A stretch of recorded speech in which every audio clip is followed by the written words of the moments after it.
So I decided to use Google Forms for my assessment, and I labeled it Plant Quiz, but it's almost set up as a type of assessment for me to see what kids' responses are.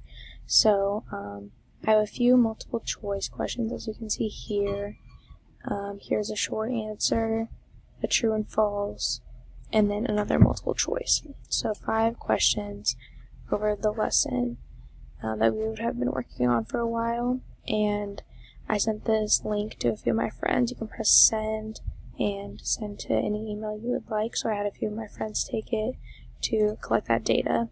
So then I can click on responses and you can see a level 10, which is how many people answered. So this one, the 10 people answered it correctly. This question, 80%.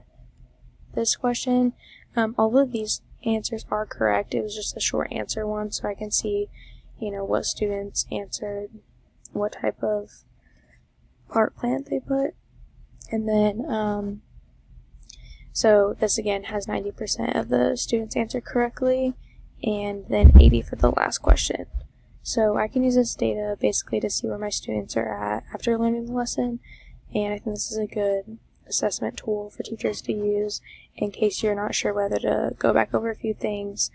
Instead of just acting like a quiz for a grade, I can give them like completion points, or go over a few things if my responses are pretty low and a lot of answers were all different. That could be a big factor for teachers to realize.